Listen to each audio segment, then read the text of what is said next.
Hi, it's Chris Croft here from successfultrainers.com. And one of the things that we ponder on my coaching program, where I help people to become successful trainers, is should you employ other people? And I would say definitely not.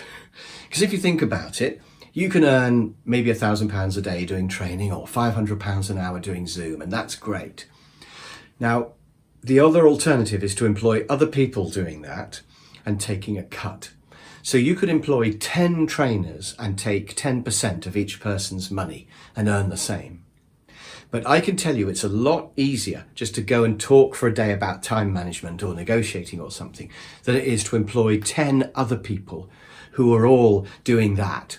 And you've got all the issues of, are the customers happy? Does the person fit what the customer wants? So you're trying to join up your trainers with the people, you're trying to keep them all occupied. Now, obviously, I don't think you would employ these people, they would be subcontractors, but you're still trying to manage all these subcontractors. And to employ 10 people and take 10% to earn the same money is just a lot of hassle. Now, obviously, you could take more than 10%. You could employ 5 people and take 20%. But by the time you start taking 20%, you get to the point where the customer is starting to think, hang on a minute, they're adding this margin on and I'm not getting much. And also the trainer starts to think, hang on a minute, they're taking some of the fee and I'm not getting as much as I could do.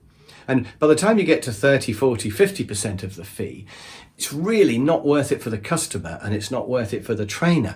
And the two of them have a real incentive to get together and cut you out.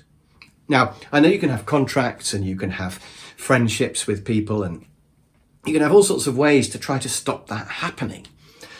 Clearly, if a trainer is caught cutting you out, you're not going to give them any more work. So they've got to be pretty careful. But you really get to a point where you're not adding value. So the first time you sell a job, that trainer will be delighted to go via you and only have half the money or 3/4 of the money. But what happens when the repeat work comes in, which it will? The customer will fall in love with that trainer. They'll want them back.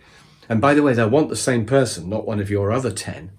So they'll want them back and that trainer will keep going back in. In fact, that trainer will probably sell more days while they're there.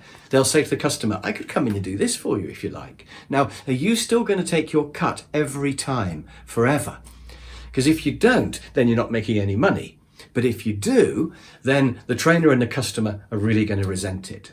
And I think this is the reason why there are very few big training companies out there, because it just works so much better for trainers to be a one-person band. It's really unsustainable with repeat work to keep taking that cut. And you get into the issue of who sold the course and whose material is it, and what about if there are repeats? Who does the invoicing? Who does the paperwork? If there's a complaint, do you deal with it or is it down to the person? What if the people you employed aren't quite as good as you, which is probably how you're going to feel about some of them? The whole thing becomes very messy. So I would say, don't even think about that. Just be a freelance trainer. And just do, say, 2 days a week for £1,000 a day. That's 2,000 a week. That's 100 grand. If that's not enough for you, then do 4 days a week and make 200 grand. But actually, I think it's much better quality of life to only do 2 days a week and make 100 grand. And if you employ 10 trainers, it's going to be a lot more than 2 days a week. It's going to be worse than that.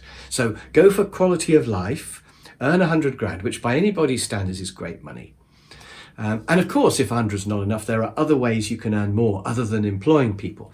So you can do things like making videos and putting them on Udemy. So there are other ways to increase your earnings if that's really what you want to do. Now, I do sometimes pass work to other trainers, and sometimes I take a cut, sometimes I don't because they pass work to me. So you can do that informally. But the last thing is to have a plan to employ people either full-time or as subcontractors. I would not recommend that. So I hope that's given you some food for thought. That was one of the many things we talk about on my Successful Trainers program. Do contact me if you're thinking of getting into training. I think it's the best job in the world.